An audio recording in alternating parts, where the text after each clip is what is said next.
और जो डॉलर है वो वैसे हमसे मेंटेन नहीं हो पा रहा, उसकी वजह से काफ़ी मुल्क में महंगाई हुई है। तो इस महंगाई को लेकर आप क्या कहना चाहते हैं? मैं यही कहूँगी कि जो पाकिस्तान में पैसा बहुत है लेकिन पाकिस्तान फील नहीं कराता। उन्होंने ये कहा है कि हम अपना एटम बम भी बेचेंगे। वो एक जगह पर गुफ्तगू फरमा रहे थे जिसमें लतीफ़ खोसा ने ये कहा कि बेचेंगे क्योंकि अब हमारे पास कुछ बेचने को नहीं रहा, तो अब हम अपना एटम बम भी बेचेंगे। इनका सबसे बड़ा चैलेंज और वादा महंगाई की चक्की में पिसते लोगों को रिलीफ देना था, लेकिन ये सब अपने अपने रिलीफ के चक्कर में मसरूफ हो गए। तो आवाम को रिलीफ मिले ना मिले, हमारे हुक्मरानों को धड़ाधड़ रिलीफ मिल रहा है। और तो इससे ज्यादा जो है यानी मुल्क की तबाही और क्या हो सकती है। ये करने वाले जो है ये मुल्क की तबाही कर रहे हैं। तो मियां मोहम्मद नवाज शरीफ साहब, आपको भी जल्द रिलीफ मिल जाएगा, लेकिन इस मुल्क के गरीब आवाम को रिलीफ कब मिलेगा? क्योंकि पिछले 8 माह में मईशत मजीद नीचे से नीचे जा चुकी है, गरीब मजीद गरीब हो चुके हैं। क्यों उसने एटम बम एटॉमिक ताकत बनाई, वो भी हम करीब इंशाल्लाह आप देख लें IMF किताबें जो है वो भी हम बेचेंगे क्योंकि हमारे पास अब बेचने के लिए कोई और चीज नहीं है सिवाय एटम बम के।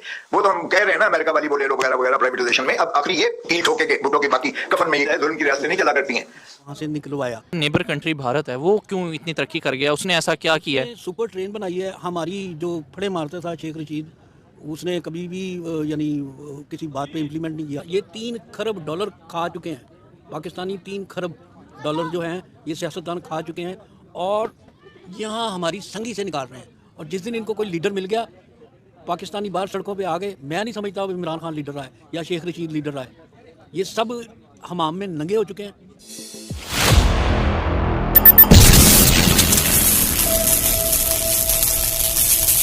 और जो डॉलर है वो वैसे हमसे मेंटेन नहीं हो पा रहा, उसकी वजह से काफ़ी मुल्क में महंगाई हुई है। तो इस महंगाई को लेकर आप क्या कहना चाहते हैं? मैं यही कहूँगी कि जो पाकिस्तान में पैसा बहुत है लेकिन पाकिस्तान फील नहीं कराता। इमरान खान जो है ना, मतलब अब उनको कहना तो नहीं चाहिए, मुझसे बड़े हैं, ठीक है, उनको चाहिए कि थोड़ा बहुत पैसा जो है निकाल ले, सर्दी आ रही है, निकाल ले पैसा, सबको देना चाहिए। और पाकिस्तान के पास ये नहीं कहते कि पैसा नहीं है, जितना पाकिस्तान में पैसा ना उतना किसी भी कंट्री में पैसा नहीं होगा। सही हो गया, मतलब पाकिस्तान में इस वक्त इन्फ्लेशन चल रहा है। अगर पैसा ज़्यादा हो जिस मुल्क के अंदर, वहाँ पे इन्फ्लेशन होता है, ठीक हो गया। और प्राइसेस चीज़ों की देखी जाए तो काफ़ी महंगी नज़र आती हैं आम लोगों को। तो इन प्राइसेस को डाउन होना चाहिए कि नहीं होना चाहिए? क्योंकि इंडिया की बात करें तो वहाँ पे चीपर है, बहुत सस्ती चीज़ें मिलती हैं। वहाँ पे बहुत, क्योंकि वहाँ पे ज़्यादा महंगाई नहीं है। लेकिन अब जब मैंने इंडिया के भी इंटरव्यू सुने ना, तो मैंने भारती का देखा था, वो कहती थी कि यहाँ पे बहुत ज़्यादा महंगाई हो गई है। अब हर जगह में सुनते हैं महंगाई महंगाई महंगाई, खाली पाकिस्तान में नहीं, हर कंट्री में हो गई। सही हो गया। तो क्या मैसेज देना चाहती हैं आप हमारे हुक्मरानों को कि जो मुल्क है वहाँ से महंगाई ख़त्म करके हमारा जो पैसा है उसको जो पैसा है उसकी वैल्यू को बढ़ाएं? मैं ये कहूँगी कि महंगाई कम हो जाए, हर कंट्री में हो जाए, क्योंकि कोई लोग नहीं होते कि कोई अफोर्ड नहीं कर पाते। तो इसलिए मैं कहूँगी कि सारे मुल्कों में से महंगाई बिल्कुल प्रॉपरली कम हो जाए, ताकि जो गरीब लोग हैं वो भी, उनका भी जो शौक है वो भी सारे पूरे हो जाए। सही हो गया। ये चल क्या रहा है और लोग क्या क्या कुछ कह रहे हैं, क्योंकि अब बहुत सीनियर एडवोकेट और बहुत सीनियर पॉलिटिशियन लतीफ़ खोसा साहब पीपल्स पार्टी के, उन्होंने ये कहा है कि हम अपना एटम बम भी बेचेंगे। वो एक जगह पर गुफ्तगू फरमा रहे थे जिसमें लतीफ़ खोसा ने ये कहा कि बेचेंगे क्योंकि अब हमारे पास कुछ बेचने को नहीं रहा, तो अब हम अपना एटम बम भी बेचेंगे। ये उनका कहना था। उन्होंने और भी बहुत सारी ऐसी बातें की हैं जो सुनने के काबिल हैं, क्योंकि कभी कभी ऐसी बातें सुन लेनी चाहिए। शायद इसी की वजह से हम थोड़े से सही हो जाएं। इससे पहले कि मैं आपको उनकी कुछ बातें सुनवाऊँ, और भी जो लोग बातें कर रहे हैं उसके पर भी बात कर लेते हैं कि ये क्या क्या बातें की जा रही हैं। पहले तो इमरान खान ने ये जो कहा है इस पर बात की लेते हैं। खान साहब ने फरमाया है एक इंटरव्यू के दौरान, मेरा ख्याल है कि हबीब अकरम साहब को वो इंटरव्यू दे रहे थे, जिसमें उन्होंने कहा कि पाकिस्तान में 28 ईयर्स से कम उम्र के लोग 66% से ज़्यादा हैं। 28 साल से कम उम्र लोग हैं, 66% लोग ऐसे हैं। तो ये सोशल मीडिया पर है, इनको गन दिखाया जा रहा है सोशल मीडिया पर।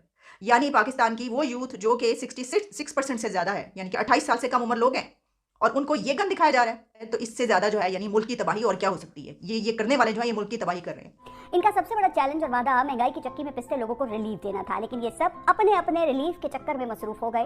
तो आवाम को रिलीफ मिले ना मिले, हमारे हुक्मरानों को धड़ाधड़ रिलीफ मिल रहा है और आवाम आज तक रिलीफ का इंतजार ही कर रहे हैं।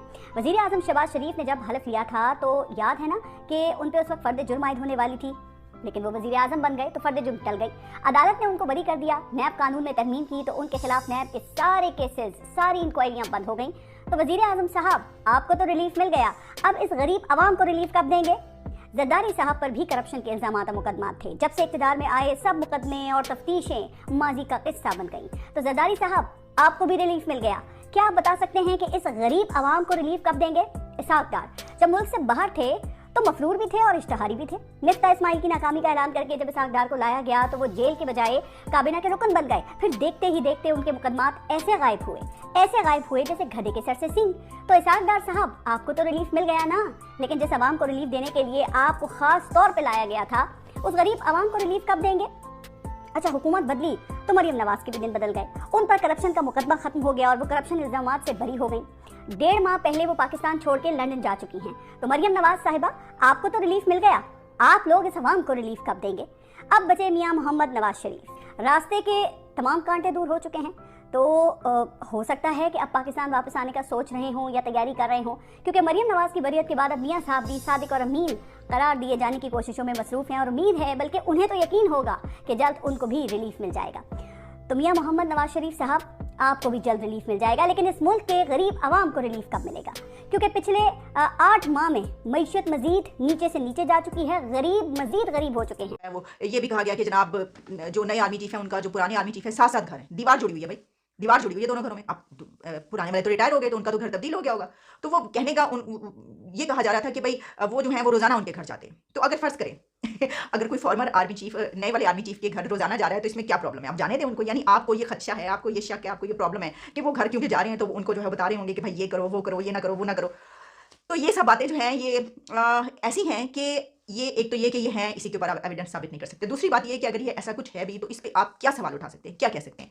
इसकी वजह ये है कि देखिए हमारे 75 ईयर्स में आपको ये बड़े अच्छे तरीके से पता है कि जो नया आर्मी चीफ आता है ना, चले थोड़े दिन तो हो सकता है, लेकिन अल्टीमेटली उसने वही करना होता है जो वो चाहता है, क्योंकि अथॉरिटी वो होता है। ये असल में बातें इसलिए की जा रही हैं कि एक जो इस पर हम पहले भी बात कर चुके हैं कि एक जो इस वक्त नैरेटिव चल रहा है, स्टैंड आ रहा है कि जनाब ये तो वही पुरानी पॉलिसी सी चल रही है, ये तो जो बाजवा डॉक्ट्राइन थी वही चल रही है। इसकी इस पर एक वजह से मैं समझती हूँ कि अगर उसके ऊपर कोई स्टेप ले लिया जाए तो शायद ये वाली बात भी खत्म हो जाए कि आजम स्वाति के साथ जो कुछ हो रहा है उनको, क्योंकि अभी तक जो छोड़ा नहीं जा रहा, जिस तरीके से वही उनके खिलाफ कैंपेन चल रही है। बल्कि मैं देख रही थी कि असेंबली में जो असलम इकबाल हैं पीटीआई के, उन्होंने तो बड़ी धांसू किस्म की कोई तकरीर की है। वो तो बहुत ज़्यादा गुस्से में आ गया। उन्होंने कहा कि जो सेक्रेटरी हैं, चीफ सेक्रेटरी कौन है, उनके साथ क्या सलूक किया गया, किस तरीके से उसको मारा पीटा गया, साइन करवाने के लिए, सिग्नेचर करवाने के लिए, कोई ऐसी वो बात कर रहे थे किसी फैसले पर। हाँ, उससे भी पीछे जा चुके हैं और जिस स्पीड से पीछे जा रहे हैं, कल एक एंकर ने बड़ी अच्छी बात की कि जिस स्पीड से पीछे जा रहे हैं, शायद हम 16 दिसंबर 2023 तक as a country, as a nation, we will be on the map. और व्हाट इज आवर फ्यूचर? तो ये, लेकिन ये दुख के साथ ये कहूंगा कि किसी पाकिस्तानी को कोई डर नहीं है, कोई खौफ नहीं है, कोई रेट ऑफ गवर्नमेंट नहीं है। आज अगर देखा जाए as an investor, as a foreign investor या कोई भी पाकिस्तान मैं जाना चाहता हूँ, मैं किसके साथ डील करूंगा, किस मिनिस्ट्री के साथ डील करूंगा? मुझे आज अमेरिकन एम्बेसी ने अपने सिटीजन्स के लिए सिक्योरिटी अलर्ट जारी कर दिया है। जनाब, अमेरिकन एम्बेसी की तरफ से पाकिस्तान में उनके जो सिटीजन्स हैं उनके लिए सिक्योरिटी अलर्ट जारी किया गया और उनको ये कहा गया है कि छुट्टियों के दौरान इस्लामाबाद के खास तौर पर जो होटल्स हैं उनमें अमेरिकन पर हमला हो सकता है, और इस वजह से उनको ये कहा गया है कि वो किसी ऐसी जगह पर ना जाएं और अपनी हिफाजत को यकीनी बनाएं।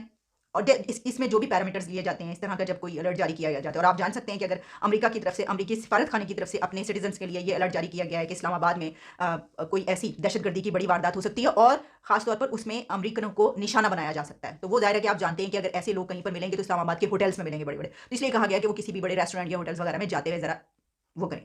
तो अब सिचुएशन हमारे मुल्क में दहशतगर्दी की आ चुकी है कि दूसरे कंट्रीज जो है वो अपने शहरियों को अलर्ट जारी कर रहे हैं कि आपने इस्लामाबाद में नहीं निकलना, बंद होकर बैठ जाना घर में, क्योंकि कुछ भी हो सकता है। बस यही है सब कुछ आपके लिए। क्यों न्यूट्रल्स को अपनी रियासत से ऊपर ले जाते हैं?